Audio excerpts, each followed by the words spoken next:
sou professora Daniele Pessoa Lima, geriatra, professora de Habilidades Médicas 3. Vou dar agora uma aula sobre avaliação geriátrica ampla.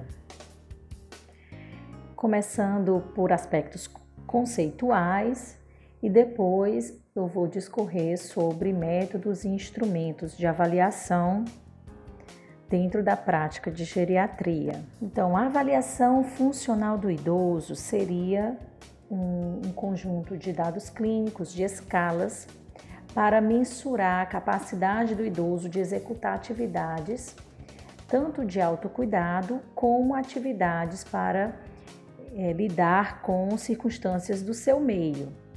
Na avaliação do idoso, eu tanto preciso ter uma anamnese bem feita, com antecedentes pessoais, familiares, história psicossocial, uso de medicamentos, hábitos, interrogatório de órgãos e aparelhos, exame físico, mas também eu complemento essa avaliação clínica com uma avaliação funcional, além também de outros testes e escalas para me dar uma visão mais ampla desse idoso.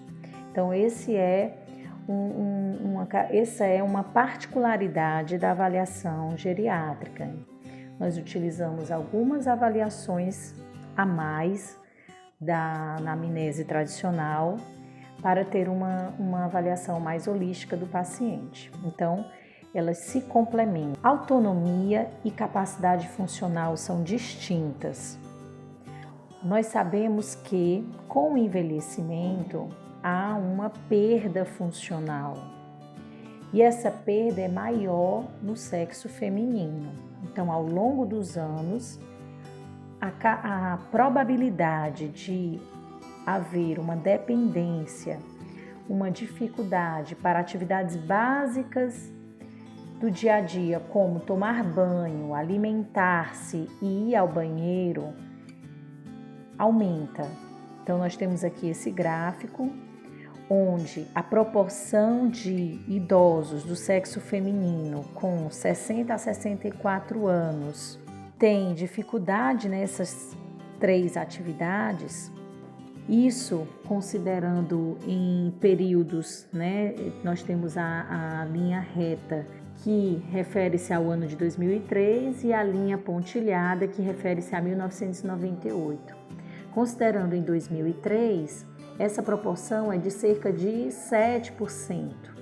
A mesma população com 65, 69 anos de mulheres, essa proporção já aumenta para 10%. E na faixa etária maior do que 70 anos, essa proporção já aumenta para cerca de 22, 23%. Em anos anteriores, essa dependência ainda era pior, né? Então, ou seja, com os avanços da medicina, com o crescimento da geriatria e gerontologia, essa capacidade funcional está sendo otimizada pelos cuidados de saúde. Entretanto, permanece a curva de probabilidade de que envelhecer aumenta a associação com dependência, o que, lógico, está extremamente ligado a uma pior qualidade de vida. Então, dentro da geriatria, nós temos como objetivo a melhora da qualidade de vida, a melhora da capacidade funcional e a melhora da autonomia para uma vida digna. Então, nossa preocupação não é apenas oferecer, proporcionar, investir em longevidade, mas principalmente uma longevidade com qualidade, com independência. Então, voltando para o conceito autonomia e capacidade funcional, autonomia se refere à habilidade de tomar decisões.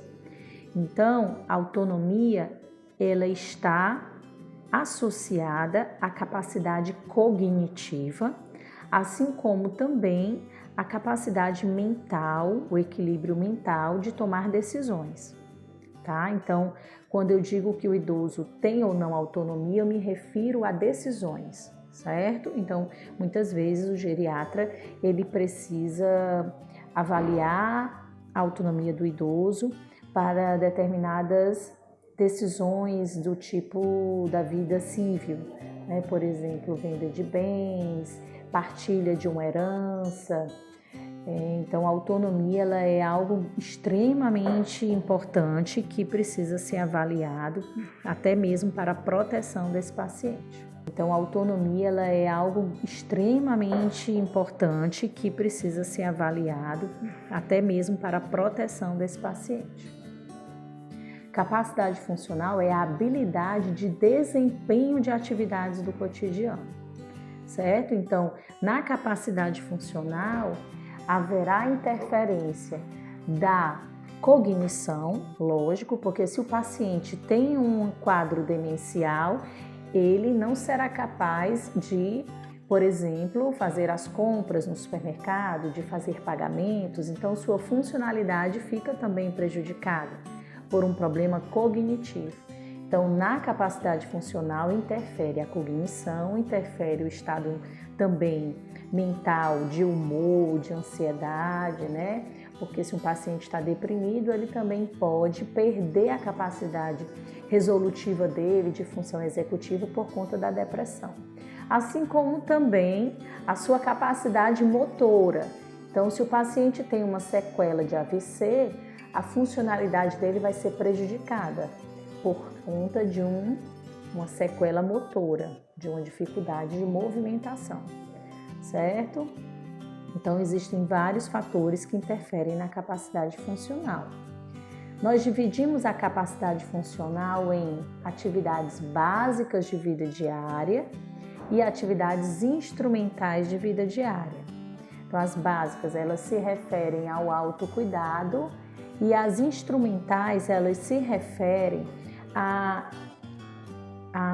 ao envolvimento de tarefas fora do autocuidado, que são mais relacionadas ao meio onde o idoso está inserido. Então, como eu já falei, a funcionalidade depende da mobilidade e da cognição. Além disso, lógico, doenças incapacitantes podem prejudicar a funcionalidade, como, por exemplo, uma insuficiência cardíaca, com um prejuízo importante da capacidade de fazer as coisas por conta da dispneia, né? Então, o paciente tem falta de ar aos pequenos esforços ou até mesmo de repouso. Então, esse paciente provavelmente vai precisar de ajuda até para se vestir, para tomar banho.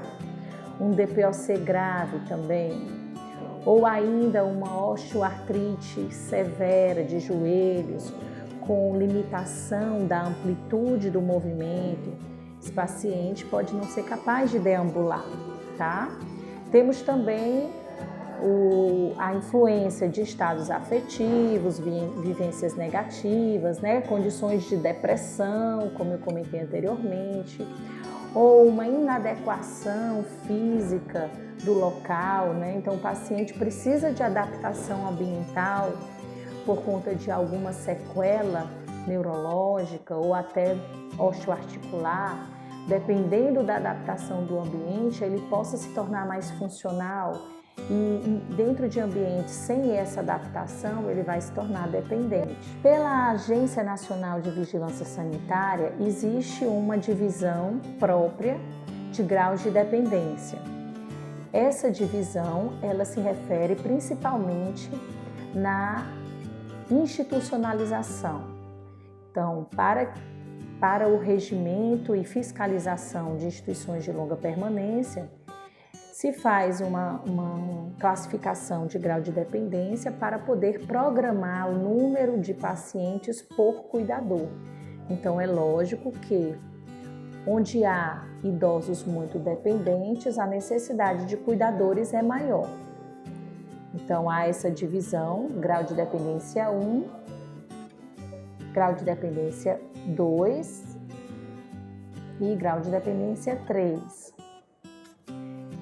Isso é uma uma classificação só para a Agência Nacional de Vigilância Sanitária. Estou colocando aqui só mesmo como uma ilustração para que vocês saibam que existe essa divisão diferente, mas não é a que nós utilizamos clinicamente na avaliação geriátrica. A OMS, em 1995, trouxe também uma sugestão taxonômica referente à funcionalidade dos pacientes. Então, nós temos deficiência, impairment, que seria a perda de alguma estrutura ou função de um órgão. A incapacidade ou disability, que seria a restrição ou a perda de uma habilidade. E a desvantagem, handicap, que seria a consequência desta perda funcional no cotidiano desse paciente. Então, ficaria da seguinte forma, tomando como exemplo a doença de Alzheimer. Então, a doença, dano ou lesão, seria a doença de Alzheimer. A deficiência seria cognitiva, então o cérebro está com seu funcionamento comprometido. A incapacidade seria, um exemplo, a dificuldade de fazer atividades instrumentais. Lógico que numa demência leve você vai ter prejuízo das atividades instrumentais e à medida que a demência se agrava é que você vai ter o comprometimento das atividades básicas. E a desvantagem seria o impacto social disso, né? Então, por exemplo, o paciente não tem mais condição de morar sozinho ou ele precisa de um cuidador, certo? Então, quais são os objetivos de eu fazer uma avaliação funcional, de eu fazer essa visão mais global do idoso? Então, melhora a minha precisão diagnóstica, eu vou ter uma avaliação de como cada doença está afetando o dia a dia do meu paciente, qual é a extensão dessa incapacidade, e isso vai me ajudar a escolher quais medidas que são mais apropriadas para restaurar ou preservar a saúde daquele paciente. Então, eu poderei identificar fatores que predispõem à iatrogenia, estabelecer melhor a prevenção. Eu vou ter parâmetros de acompanhamento, né? Então, por exemplo, se eu começo um tratamento para demência de Alzheimer, o paciente tem uma melhora para tomar banho, ele consegue tomar banho, ele estava perdido antes, agora ele já sabe que tem que pegar o shampoo, o sabonete, ele está escolhendo as roupas dele sozinho, ele está se vestindo sozinho, ele está comendo sozinho. Então, eu tenho um parâmetro de melhora clínica. Então, a funcionalidade no cuidado e na evolução do idoso é uma estratégia excelente de acompanhamento. Além do que, a funcionalidade me ajuda a decidir determinadas estratégias de investigação ou de tratamento. Por exemplo, eu tenho um paciente que é totalmente lúcido, é um paciente rígido, ele pratica atividade física, ele sai de casa sozinho, resolve seus problemas sociais e financeiros.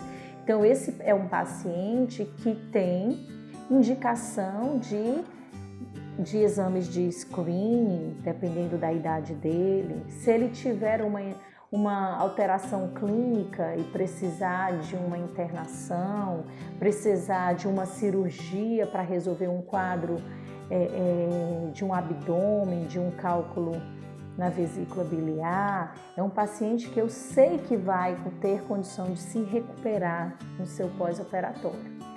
Já um paciente acamado, por ter uma demência de Alzheimer já avançada, ele é totalmente dependente nas suas atividades de autocuidado. Ele fala muito pouco, ele não reconhece mais seus familiares. Então, esse paciente é um paciente que eu vou restringir os exames para aqueles que são absolutamente necessários para a sua qualidade de vida e também vou vou tentar exclusivamente tratá-lo no seu domicílio. Vou evitar internações e medidas invasivas, porque a chance desse paciente ter muito mais malefício e sofrimento com estas medidas invasivas é muito maior do que os benefícios. Então, a avaliação funcional me ajuda a tomar decisões e evitar iatrogenias. Então, de acordo com a avaliação funcional, se pode orientar mudanças e adaptações no ambiente. Eu tenho critérios de internação, eu vejo se há necessidade de uma institucionalização, se não houver um suporte familiar, um responsável que assuma o cuidado ou daquele paciente ou a segurança daquele paciente. Então, quando existe essa avaliação geriátrica, essa avaliação global do idoso, quais as vantagens que o paciente tem? Então, vários estudos já mostram que há uma diminuição da mortalidade, da incapacidade funcional, há uma diminuição das hospitalizações, há uma diminuição de medicamentos, de institucionalização e uma redução de quedas. Então, nós temos várias escalas de avaliação. Então, quando eu recebo um paciente idoso, eu preciso ter uma visão completa desse idoso, como geriatra. Então, nós vamos avaliar, vamos fazer a anamnese tradicional que vocês já viram nos semestres anteriores, e eu vou complementar com algumas outras avaliações para depois eu fazer uma lista de problemas, fazer uma hierarquia desses problemas. Precisamos avaliar várias áreas da saúde do nosso paciente. Então, considerando o equilíbrio e mobilidade, os instrumentos de avaliação são, lógico que um exame físico vai me ajudar através do exame neurológico, do exame das articulações. E funcionalmente eu tenho também algumas avaliações específicas de equilíbrio e mobilidade. Existe a escala de POMA, validada no Brasil. Temos o Get Up and Go, Tamap and Go, vou falar mais daqui a pouco. Dentro do domínio da função cognitiva, nós temos um tripé que tem uma sensibilidade e especificidade excelentes para diagnosticar síndromes demenciais e comprometimento cognitivo, que são o mini exame do estado mental, teste do relógio e a fluência verbal, que vocês vão praticar em sala de aula. As funções sensoriais devem ser avaliadas também. Então, eu tenho que interrogar o paciente sobre deficiência visual e auditiva. Posso fazer o teste de acuidade visual com o gráfico de Snellen ou o gráfico de Rosenbaum, que é um gráfico de bolso, que foi utilizado na prática de exame neurológico. E na avaliação auditiva eu posso avaliar se o paciente tem dificuldade de manter um diálogo normal, sem leitura labial, né? Senão eu tenho que pedir uma avaliação apropriada pela audiometria. Dentro da avaliação de humor desse paciente, eu vou investigar sintomas depressivos através da avaliação geriátrica de ESAVAGE, ou escala de depressão do idoso, ou escala de depressão geriátrica, que é um screening de depressão. Nós também fizemos essa escala na prática de avaliação cognitiva nas habilidades médicas. Então, é uma triagem, nós temos uma versão de 30 perguntas, temos de 15 até de 4. A mais utilizada é a de 15 perguntas, onde se o paciente tiver respostas indicativas de depressão com a pontuação de 5 ou mais, esse screening está positivo para depressão. Eu preciso investigar ativamente a possibilidade desse idoso estar deprimido e posso também utilizar essa escala como um segmento para avaliar se houve melhora. Além dessa escala também tem um valor preditivo de gravidade da depressão. Vou avaliar também o suporte familiar e social desse paciente. Então, existem escalas para avaliar o suporte social, uma delas é o APGAR da família, que está no manual de vocês. O ideal é que eu faça também uma avaliação ambiental. Se o geriatra estiver trabalhando numa equipe multidisciplinar ou interdisciplinar, muitas vezes a avaliação ambiental é feita pela enfermeira, pelo enfermeiro ou pelo terapeuta ocupacional. O médico também pode avaliar para ver a segurança desse ambiente e a funcionalidade desse ambiente para as condições do paciente. Especificamente nas atividades básicas de vida diária, nós utilizamos mais o índice de Katz e o de Bartel, que eu vou explicar adiante. Nas atividades instrumentais de vida diária, os mais utilizados são a escala de Lawton e a escala de Pfeffer, que eu também explicarei mais adiante. Dentro da avaliação nutricional, eu vou utilizar, lógico, dentro da anamnese, perguntas para fatores de risco de desnutrição. Então, eu vou perguntar se o paciente teve perda ponderal, como é que está o apetite desse paciente, qual era o peso usual dele e o peso atual, para ver a porcentagem de perda ponderal e se ela foi significativa. Nós vamos ver isso bem na avaliação nutricional do idoso, na prática do LH3. Utiliza-se também dados antropométricos de circunferência de panturrilha, que é a medida de maior acurácia para massa muscular no idoso. Circunferência do braço, que me mostra a reserva de gordura desse paciente. E também o IMC, que tem um ponto de corte diferente para o idoso. Ponto de corte normal, a variação normal para o idoso é o IMC de 22 a 27. Em virtude das mudanças do envelhecimento na estrutura corporal, na composição corporal, se estabelece que o ideal para o idoso é que esse IMC seja um pouco maior do que o adulto jovem, visto que com o envelhecimento o idoso perde massa magra, perde osso, peso ósseo, perde peso muscular e também da água corporal total.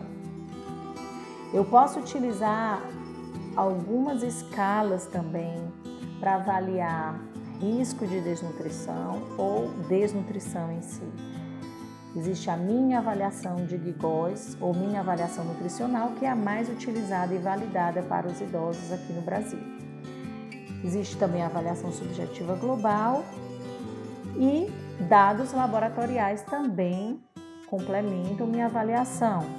Eu vou ver como é que está o nível de albumina desse paciente, outras proteínas que também ajudam a avaliar o estado nutricional, a proteína transferrina, o número de linfócitos.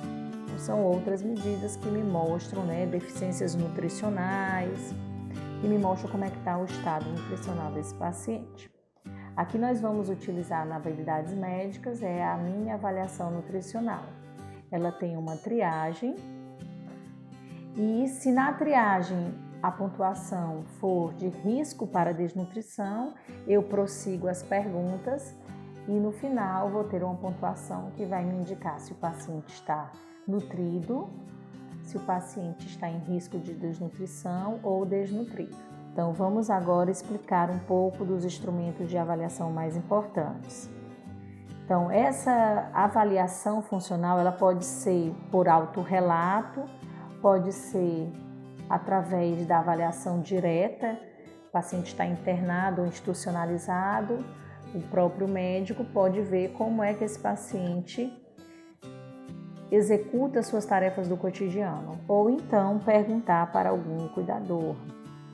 Então, atividades básicas de vida diária, repetindo, são atividades do autocuidado, como comer, banhar-se, vestir-se, ir ao banheiro para evacuar ou urinar, saber se o paciente consegue controlar os seus esfíncteres, mobilidade, andar, transferir-se da cama para a cadeira, mover-se na própria cama ou ir em distâncias um pouco maiores dentro de casa, e a continência. Então, falando um pouco sobre Katz e Barthel. O índice de Barthel ele foi validado para pacientes portadores de sequelas de AVC. Ele compõe 10 perguntas. E o score total é a soma dos pontos de cada pergunta. Então, a pontuação total é 100. Eu tenho 10 perguntas. As respostas das perguntas variam de 0 até 5, 10, 15 e vou somar tudo sabendo que quanto maior a pontuação no Barthel, mais independente é o paciente. Então, o paciente com Barthel 100 é o paciente que é totalmente independente. Quando eu tenho variações de pontuação, como 60 a 95, há uma dependência leve. 40 a 55, uma dependência moderada, 20 a 35, uma dependência grave, e menor do que 20, uma dependência total. Eu considero que abaixo de 70, esse paciente tem uma necessidade maior de supervisão e de assistência. Então, se eu tenho um paciente com dependência para as atividades básicas de vida diária, esse paciente necessita de um cuidador. Ele precisa de alguém 24 horas para ajudá-lo no seu autocuidado. Esse cuidador não precisa ser obrigatoriamente formal nem da família. A família vai decidir de acordo com suas condições financeiras e com a disponibilidade de pessoas para ajudar. Mas esse paciente, ele vai precisar de um cuidador para sua higiene, para sua alimentação, para sua transferência. O Barthel é uma escala bastante detalhada. Então, na higiene, ele vai considerar a capacidade da pessoa fazer a própria barba, vai considerar se o paciente tiver dificuldade de urinar porque tem uma bexiga neurogênica, tem uma incontinência urinária e precisa de sondagem vesical intermitente. Então, ele contempla nas suas perguntas quem faz a sondagem. Então, o paciente pode ter, por exemplo, uma bexiga neurogênica, mas ele é capaz de se sondar.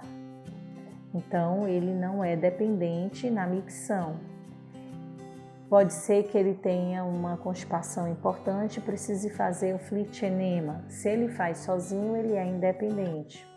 Ele considera também o Barthel pontuações diferentes para as situações de o paciente fazer a atividade, mas usando um andador ou uma bengala.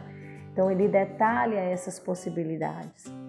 Na transferência, na mobilidade, o Barthel tanto considera a transferência simples de cadeira e cama, como ele também considera a deambulação de 50 metros, uma distância maior, como também considera a capacidade de subir escadas. Então, o Barthel ele é mais detalhado para deambulação. Já a escala de Katz é uma escala bem mais simplificada. A Katz ela é bem mais utilizada que o Barthel, como eu já falei. O Barthel ele foi feito especificamente para sequela de AVC. O Katz é validado para idoso em geral e é validado aqui no Brasil. E é bem mais simples, são apenas 6 perguntas. Então, eu vou perguntar se o paciente toma banho sozinho, se ele tem transferência cama-cadeira sozinho, se ele se alimenta sozinho, se ele se veste sozinho, se ele tem controle esfincteriano de urina e fezes e se ele faz sua higiene íntima sozinho. Existem algumas situações que podem ser consideradas que já tem a resposta já imaginada, premeditada pelo CADS.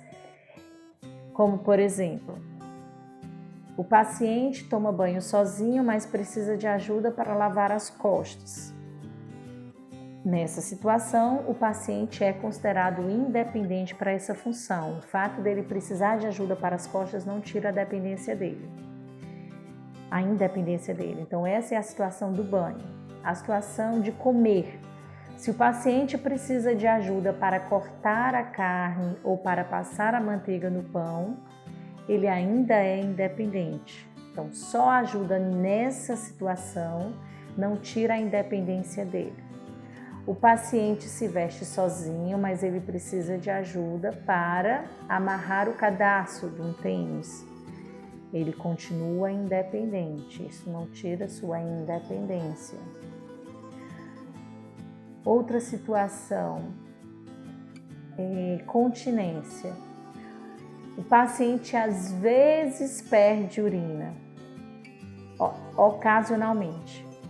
Nesta do controle esfincteriano, o CADS é mais rigoroso. Mesmo que seja apenas alguns acidentes, ele fica como dependente do controle esfincteriano.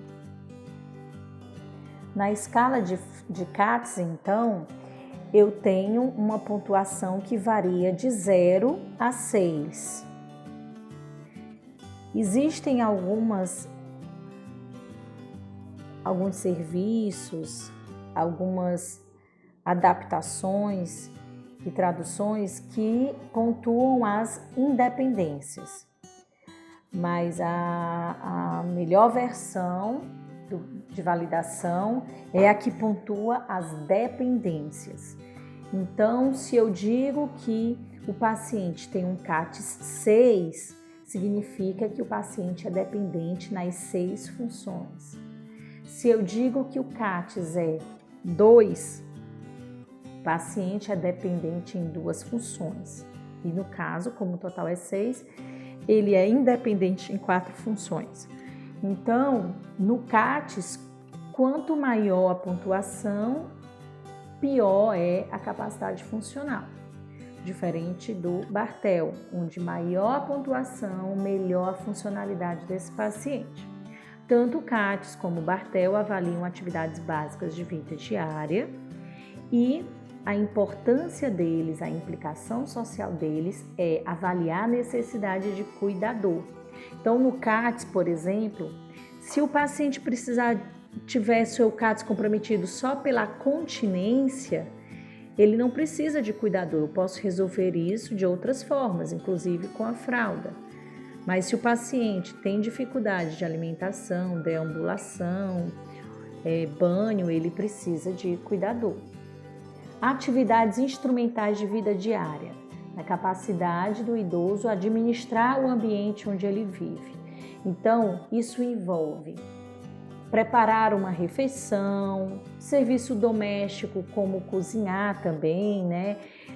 Fazer um reparo, trocar uma lâmpada, lavar e cuidar das suas vestes, né? Colocar as roupas para lavar, para engomar, tomar os medicamentos nos horários, utilizar o telefone, fazer pagamentos, pagar as contas, fazer compras no supermercado, usar meios de transporte, pegar um ônibus, agora um Uber, né, ou um táxi, ou deslocar-se andando. Então, tudo isso compõe atividade instrumental de vida diária.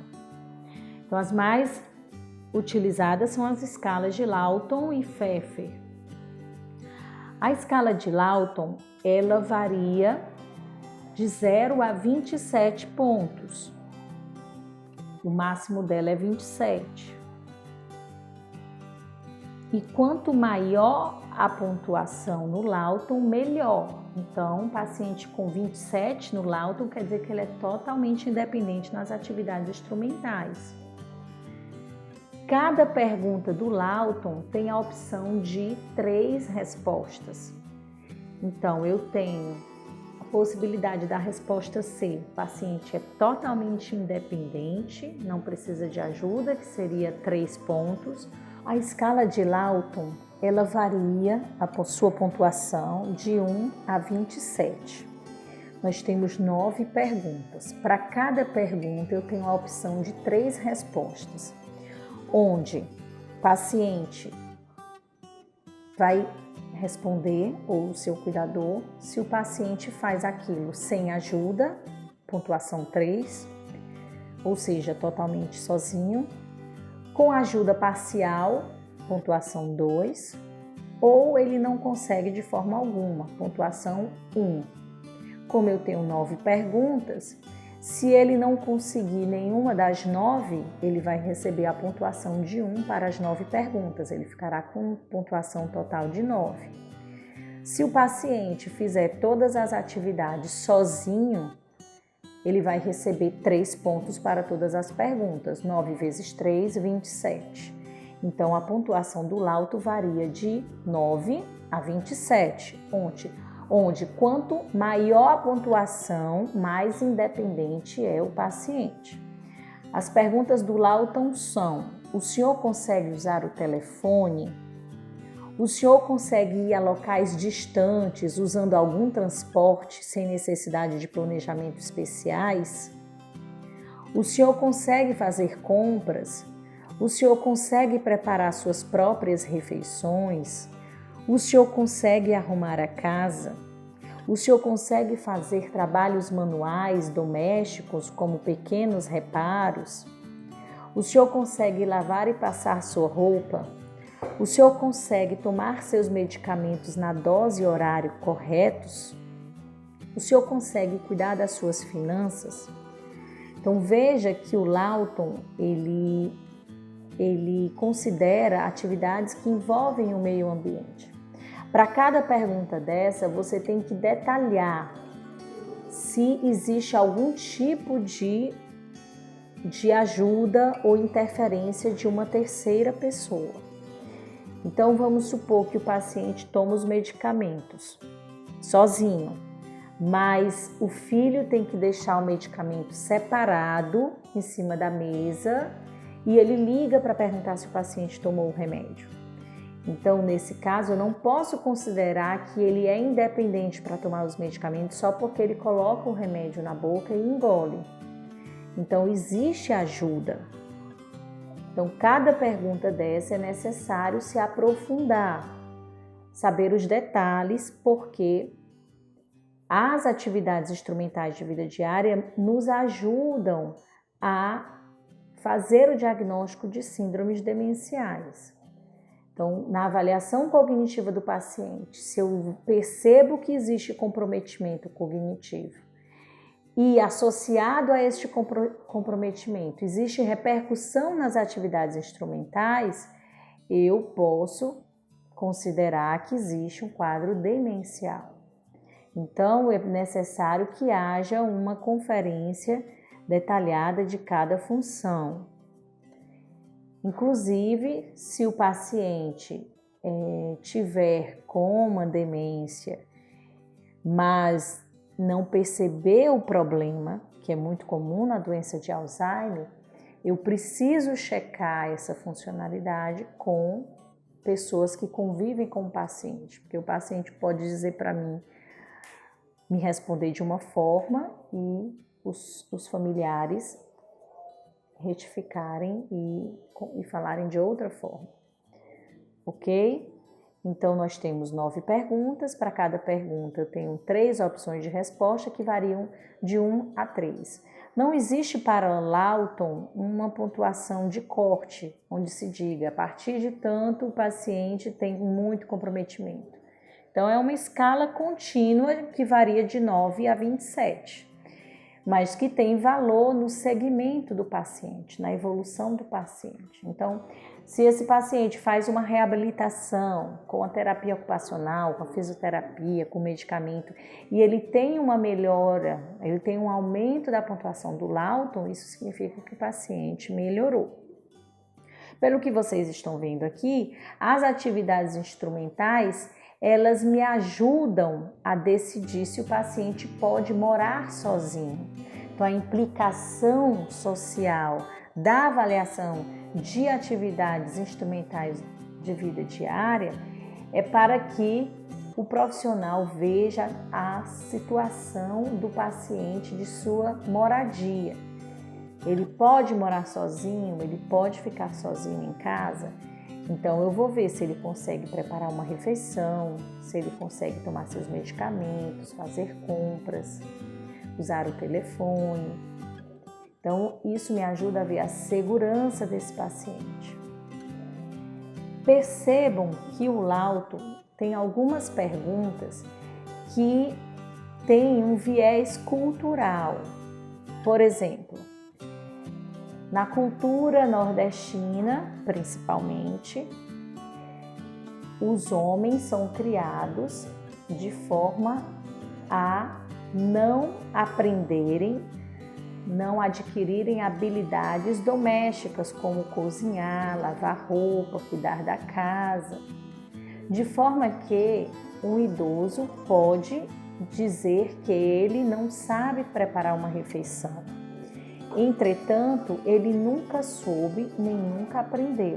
Então, nesse caso, é uma habilidade que não foi desenvolvida por um contexto cultural. É diferente de um paciente que conseguia preparar suas refeições e depois de algum prejuízo cognitivo, essa capacidade foi perdida ou prejudicada. Então, aí se configura um quadro demencial, um problema cognitivo com impacto na capacidade de cozinhar.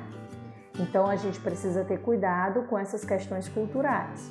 Então, muitos autores sugerem que nas perguntas que envolvem esse cunho cultural, haja o detalhamento de saber se o paciente nunca foi capaz de fazer aquelas atividades, como, por exemplo, lavar roupa, engomar, cuidar da casa, arrumar a casa, preparar uma refeição.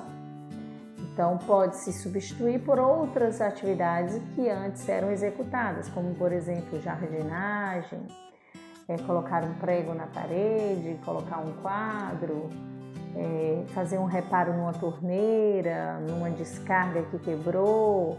Então, é muito mais importante eu saber habilidades que o paciente já tinha, se estão preservadas ou foram perdidas. Escala de Pfeffer. Também atividades instrumentais de vida diária.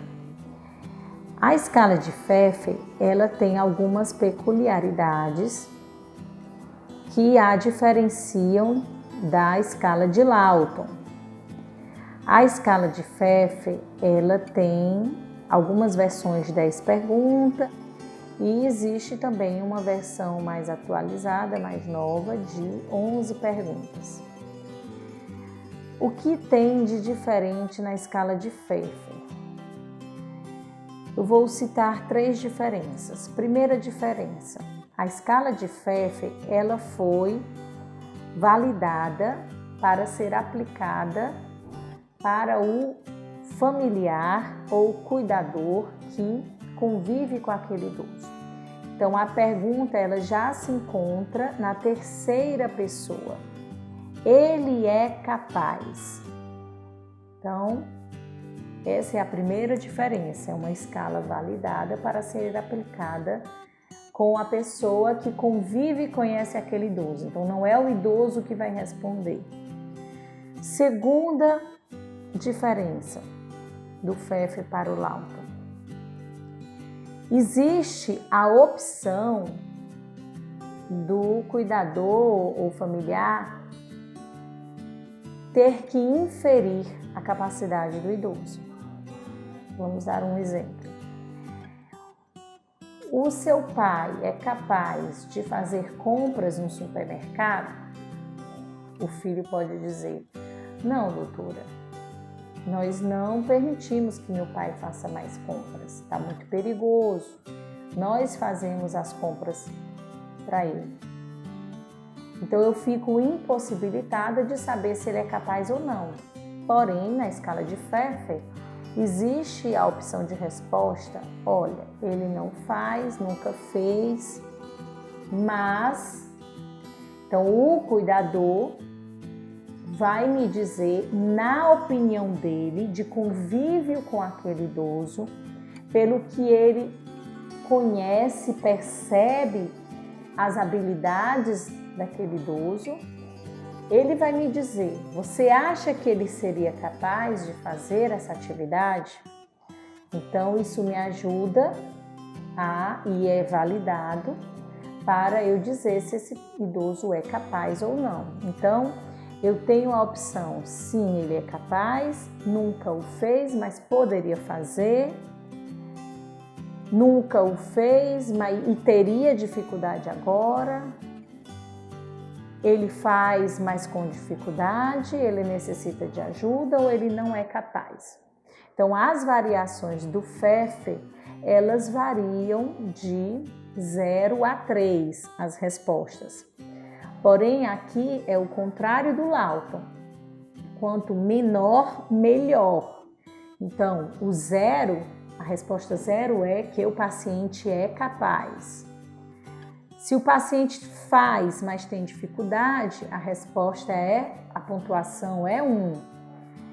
Se o paciente precisa de ajuda, a pontuação é 2. E se o paciente não é capaz, a pontuação é 3. Então, quanto maior a pontuação, pior a funcionalidade do idoso. A terceira diferença do Pfeffer é que o Pfeffer tem perguntas específicas de cognição. Então, eu estou avaliando atividades instrumentais.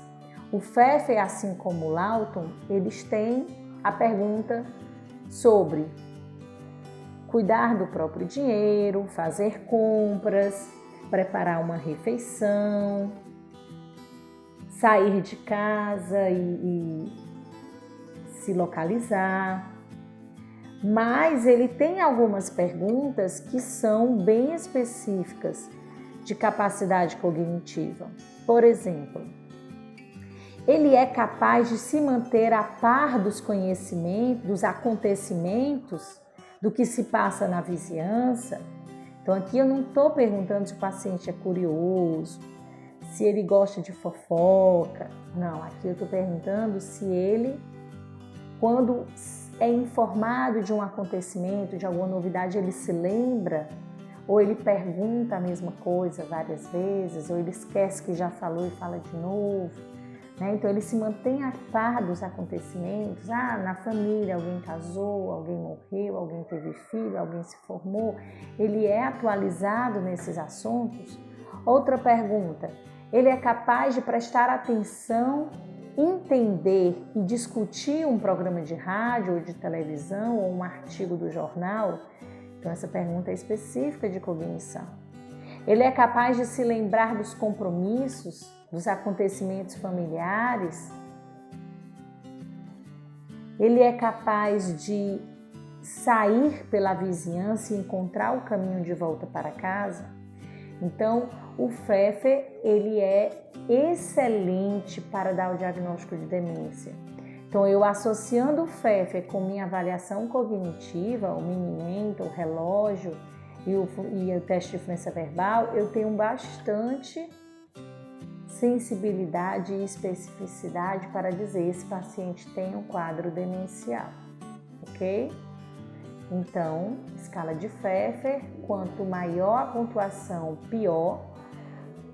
Aqui eu tenho um ponto de corte, que é 5. Então, um Pfeffer maior que 5 mostra comprometimento nas AIVDs. É um paciente que não pode morar sozinho.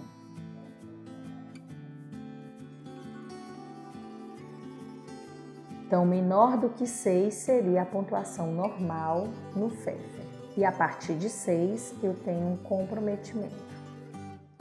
Existe uma progressão de funcionalidade que costuma ser seguida.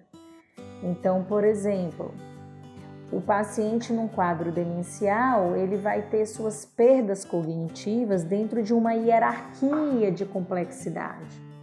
Então, por exemplo, costuma a primeira dificuldade ser fazer compras, depois pegar transporte, depois pagar as contas, depois tomar os remédios. E aí, das básicas, a primeira perdida é o controle esfincteriano, depois a deambulação, depois se vestir, depois se banhar, até depois, um dos últimos, comer sozinho, depois cuidar da aparência, depois ir ao banheiro e depois sair da cama. Então, à medida que uma doença degenerativa progride, há uma perda nessas capacidades funcionais. Essa perda, lógico, vai depender, de fatores físicos, osteoarticular, cognição, psicológico e adaptação do meio ambiente também. Ok, vamos agora para outras escalas. Vamos aqui falar de equilíbrio e mobilidade. Eu já expliquei que no equilíbrio e mobilidade nós temos que avaliar as funções, o exame físico neurológico, além do exame físico das articulações, e vou aplicar testes específicos. Existe o teste chamado Get Up and Go. Get Up and Go é o teste no qual o paciente é solicitado a se levantar de uma cadeira, caminhar 3 metros, dar a meia volta, retornar e se sentar novamente. Eu vou avaliar como o paciente faz esta tarefa, como ele fica sentado, como ele se levanta, como é a marcha, os passos, como ele dá a volta, como ele senta. E para cada uma dessas avaliações, desses compartimentos dessa atividade, eu dou uma pontuação. E essa pontuação vai variar de 1 a 5, onde 1 é normal e 5 é uma anormalidade grave. E maior que 3, maior ou igual a 3, já existe o risco de cair.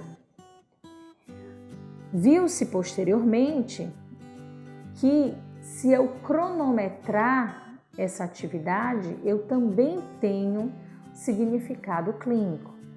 Então, eu facilito o meu teste. Eu não preciso pontuar cada etapa dessa tarefa, mas eu apenas cronometrar, eu já tenho uma interpretação e uma implicação clínica. Então, essa derivação se chamou de Time de Get Up and Go. Então, eu vou mensurar o tempo que o idoso realiza essa tarefa. Aqui eu preciso informar alguns cuidados. Então, primeiro cuidado, a cadeira deve ser uma cadeira fixa, sem rodinha e que tenha braços, porque pode ser que meu paciente não consiga se levantar sem o apoio dos braços, por ter fraqueza nas pernas. Então, eu tenho que disponibilizar esse tipo de cadeira. A altura ideal da cadeira é em torno de 43, 45 centímetros. Então, a cadeira para o idoso se sentar com segurança é uma cadeira onde o idoso se senta com o seu tronco encostado, a planta dos seus pés totalmente apoiadas no chão e o ângulo da coxa com a perna de 90 graus. Então, eu não posso ter um banco em uma cadeira mais baixa, um ângulo menor, porque vai demandar um esforço maior desse idoso. E também uma cadeira muito alta que ele tenha que pular também aumenta os seus riscos, certo? Então essa é a característica da cadeira. Além disso, eu preciso ter o cuidado de cronometrar esse tempo e acompanhar esse idoso durante essa tarefa, porque pode acontecer desse idoso ter uma instabilidade de marcha e cair. Então, quando eu faço o time de Get Up and Go, eu cronometro e eu acompanho o idoso na caminhada. O tempo que o idoso faz essa tarefa vai ser contado a partir do momento que eu mando ele se levantar. Quando eu digo já, eu começo a cronometrar. Quando o paciente se senta na cadeira, eu paro o cronômetro. Como deve ser o meu comando? Eu devo dizer: o senhor deve se levantar da cadeira, de preferência sem utilizar os braços, mas se não conseguir, não tem problema, pode usar os braços. O senhor vai andar até essa marca no chão, e aí você tem que mostrar o local que você já calculou, dentro de uma distância de 3 metros. O senhor vai retornar, vem até essa marca e retorna para a sua cadeira e se senta novamente. Faça isso numa caminhada normal, como se você estivesse no seu dia a dia. Então, você não pede para o paciente correr, se apressar.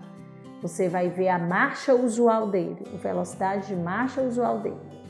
E aí nós temos sugestões de tempo para tirar algumas conclusões clínicas. O tempo ideal, perfeito, seria menor ou igual a 10 segundos. É lógico que esse tempo varia de acordo com várias condições, uma delas a idade. Então, é lógico que esse tempo é maior para idosos com mais de 80 anos. Mas existe essa média proposta de 10 segundos como tempo ideal.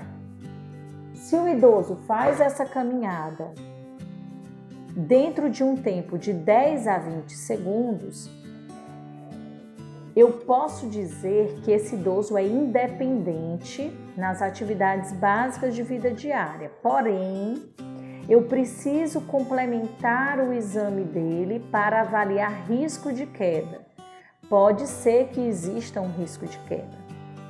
Quando esse tempo dá maior do que 20 segundos, já existe um risco maior de quedas. Quanto à funcionalidade, pode ser que exista comprometimento funcional. É necessário eu complementar essa avaliação. E aí eu teria que fazer as escalas de atividades básicas de vida diária. Quando o tempo dá maior do que 30 segundos, eu já posso afirmar que existe dependência em atividades de vida diária. A mobilidade está muito comprometida. Tá, gente? Então, se eu tenho um idoso que tem um tempo de 3 metros de time up and go maior do que 30, somam-se as condições de risco maior de queda com dependência, ou seja, necessidade de cuidador. Esse paciente precisa tanto de uma abordagem de prevenção de quedas, como de uma abordagem de funcionalidade, supervisão nas atividades básicas de vida diária. E como seria uma abordagem de prevenção de quedas? Eu preciso orientar esse meu paciente a fazer fortalecimento de membros inferiores. Ele precisa de força na coxa para se levantar e para se recuperar de algum estresse ambiental. Ele precisa de trabalho de equilíbrio e de marcha com fisioterapia. Então, ele vai fazer exercício de fortalecimento, de marcha e de equilíbrio. Ele precisa de uma boa acuidade visual e também auditiva. Então, suas funções sensoriais devem estar normais para ele ter um risco menor de queda. Eu preciso revisar os medicamentos desse idoso. Existem muitos medicamentos que aumentam o risco de cair. entre eles medicamentos que agem no sistema nervoso central com efeito hipnótico, principalmente os benzodiazepínicos, que são os calmantes, e todos os medicamentos que agem no sistema nervoso central, que são sedativos. Medicamentos que podem causar hipotensão postural, como diuréticos, medicações com ação anticolinérgica, eles aumentam o risco de queda. Medicamentos que causam parkinsonismo, como cinarizinas, medicamentos para vertigem, antipsicóticos, alguns anticonvulsivantes. Eu preciso revisar os medicamentos desse paciente para garantir uma segurança da marcha desse paciente. Além disso, eu também preciso de adaptações ambientais. Então, eu posso orientar esse paciente a ter barra de apoio no box do banheiro, barra de apoio próximo ao vaso sanitário, barras de apoio em corredores, em escadas. Eu preciso que esse paciente utilize um calçado seguro. Qual é o calçado seguro? Um calçado que tenha o seu calcanhar firme e preso ao calçado. Então, as chinelas de dedo aumentam o risco de tropeçar e cair. Então, mesmo dentro de casa, o paciente que tem história de quedas, antecedente de quedas e um time up and go aumentado, ele precisa estar com o seu calçado adequado.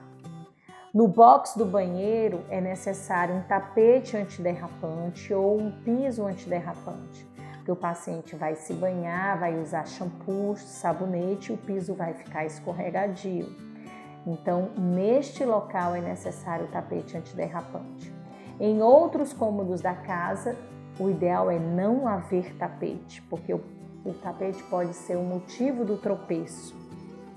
Deve-se tomar cuidado também com animais de estimação, que podem também se entrelaçar nos pés do idoso e fazê-lo cair. Então, o ideal é que os animais de estimação fiquem em um local específico da casa. Eu preciso retirar objetos do meio da casa que estão no chão. Então, locais que têm crianças, onde ficam muitos brinquedos no chão, banquinhos. O ideal é deixar o ambiente livre para a circulação. A altura das cadeiras, do vaso sanitário, é essa altura em torno de 43, 45 centímetros, mantendo a ergonometria do idoso sentado, com as plantas dos pés no chão, coxa com perna, 90 graus de ângulo, para ver segurança na hora do paciente sentar e levantar. Evitar deitar na rede, pacientes com alto risco de queda. Então, pacientes muitas vezes caem porque se esquecem de abrir a rede ou porque perdem o equilíbrio na hora de sentar ou levantar. Iluminação à noite. Pacientes que vão à noite, de madrugada, para o banheiro. É necessário ou sensores de luz ou deixar uma luz do corredor do banheiro acesa. Cuidado com o piso molhado, não deixar o idoso transitar onde o piso está molhado. Evitar encerar o chão. Evitar soleira de porta, aquele batentezinho pequenininho na entrada da porta. Bancos, degraus, evitar todos esses obstáculos que podem fazer o idoso tropeçar. Temos a escala de equilíbrio e de marcha de Tinet, onde há a divisão em dois setores, em duas seções. Uma seção específica de marcha e outra seção específica de equilíbrio. Então, eu vou fazer várias etapas de avaliação desse idoso. Eu vou avaliar esse paciente sentado, eu vou avaliar esse paciente se levantando de uma cadeira, eu vou avaliar esse paciente em pé, eu vou avaliar como é que ele fica nos primeiros segundos assim que ele se levanta, eu vou avaliar como que ele fica de olhos fechados, como que ele fica ao girar 360 graus, como ele fica ao se sentar, como é a marcha dele, se um pé passa totalmente e se distancia do outro, o balanço dos braços dele. Então é uma avaliação um pouco mais longa que pode complementar o Time Up and Go, principalmente quando o Time Up and Go dá entre 10 e 20, porque nesse caso existe a possibilidade do aumento do risco de queda. Entre 10 e 20, eu preciso complementar essa avaliação. É muito utilizado pela fisioterapia e tem um valor também de segmento, né, desse paciente, de eu submeter esse paciente a uma reabilitação e depois reavaliar e ver se houve melhora.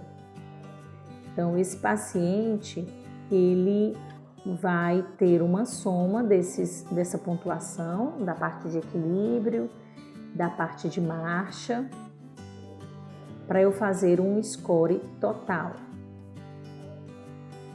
Então, quanto maior a escala de TINET, pior é a mobilidade e equilíbrio desse paciente. Quanto menor, melhor. E o ponto de corte é 19, para eu dizer que existe um aumento do risco de queda.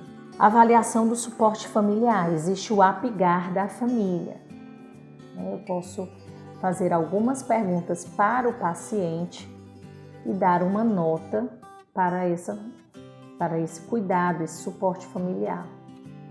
Então, as perguntas envolvem APGAR, é um mnemônico, A de adaptação, P de partnership, que seria companheirismo, G de growth, desenvolvimento, A de affection, afetividade e R de resolve, de capacidade resolutiva.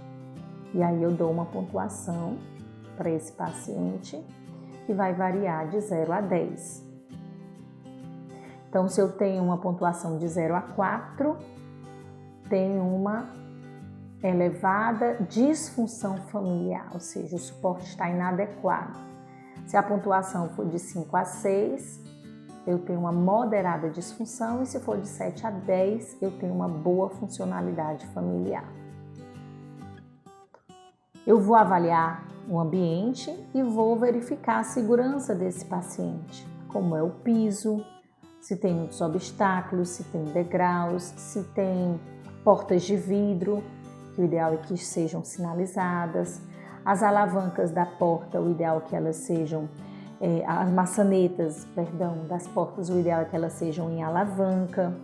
Caso o paciente caia no chão do banheiro, ele tem mais facilidade para abrir a porta.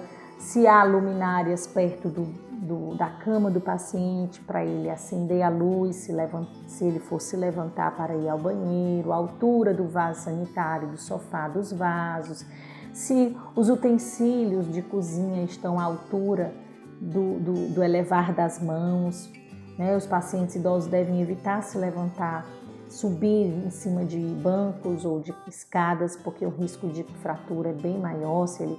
É interessante ter um banco articulado ou um banquinho, uma cadeira firme. Cuidado em relação ao paciente cair ao ficar no apoio unipodal para lavar o pé ou enxugar o pé. Então, a gente deve orientar isso também aos nossos pacientes. Enfim, vocês viram que a avaliação geriátrica ela é bem extensa. Dessa forma, eu tenho mais condição de oferecer uma qualidade de vida adequada, de otimizar a funcionalidade desse paciente, de tratar e prevenir condições que podem comprometer sua autonomia e independência funcional. Obrigada.